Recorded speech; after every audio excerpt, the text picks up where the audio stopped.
ജപ്പാനിൽ ഞാനിപ്പോൾ എൻ്റെ ബ്രദറിൻ്റെ റൂമിലാണുള്ളത്. ഇപ്പോൾ സമയം 3:30. നമുക്ക് മഗ്‌രിബ് ബാങ്ക് വരുന്നത് 6 മണിക്കാണ് ഇവിടെ.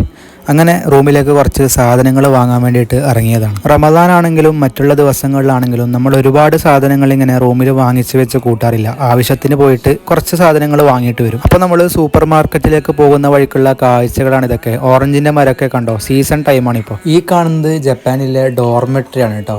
ഈ കണ്ടെയ്നർ കൊണ്ട് യാർഡ് എന്ന് പറഞ്ഞിട്ട് R9 യാർഡ് എന്ന് പറഞ്ഞൊരു ഹോട്ടൽ സെറ്റപ്പാണ്. ചെറിയൊരു ഡോർമെട്രി സെറ്റപ്പ് കണ്ടപ്പോൾ ഒരു വെറൈറ്റി ആയിട്ട് തോന്നി.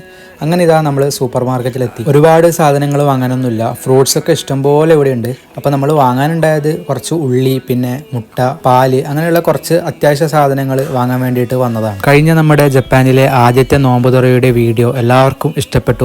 ഒരുപാട് റെസ്പോണ്ടുകൾ അതിന് വന്നിട്ടുണ്ടായിരുന്നു. മുമ്പോട്ടുള്ള ദിവസങ്ങളിലും നമ്മൾ ഒരുപാട് നല്ല വീഡിയോകൾ ചെയ്യുന്നതായിരിക്കും. നിങ്ങൾ സബ്സ്ക്രൈബ് ചെയ്ത് കൂടെ തന്നെ നിൽക്കുക. കൂടാതെ റമദാൻ മാസമാണ്, അപ്പം നിങ്ങളുടെ ദുആകളിലും നമ്മളെ ഉൾപ്പെടുത്താൻ ശ്രമിക്കുക. അങ്ങനെ ഇതാ വാങ്ങിയ സാധനങ്ങളൊക്കെ നമ്മൾ പാക്ക് ചെയ്തിട്ട് റൂമിലെത്തിയ ഉടനെ തന്നെ നമ്മൾ നോമ്പ് തുറക്കുള്ള ഐറ്റംസ് ഒക്കെ ഉണ്ടാക്കാൻ തുടങ്ങിയിട്ടാണ്. ചിക്കനെ കൊണ്ട് നമ്മൾ മസാല ഉണ്ടാക്കിയിട്ട് മൈദയിൽ മുക്കിയിട്ട് എണ്ണയിൽ വറുത്തെടുത്തതാണ്. അതുപോലെ തന്നെ നമ്മൾ ഉള്ളിവടി ഉണ്ടാക്കിയിട്ടുണ്ടായി. അതൊക്കെ കഴിഞ്ഞിട്ട് നമ്മൾ കുടിക്കാൻ വേണ്ടിയിട്ട് ആപ്പിൾ ജ്യൂസാണ് ഉണ്ടാക്കുന്നത്. അങ്ങനെ ജ്യൂസ് അടിച്ചിട്ട് നോമ്പ് തുറക്കുള്ള തയ്യാറെടുപ്പിലേക്ക് പോവുകയാണ്. ഒരു ചെറിയൊരു പായ വിരിച്ചിട്ട് അതിലേക്ക് നമ്മുടെ ഐറ്റംസ് ഒക്കെ നിരത്തി. ഒരുപാട് ഐറ്റംസ് ഒന്നുമില്ല, നമ്മൾ ഈത്തപ്പഴം ഈ പ്രാവശ്യം ഉണ്ട്.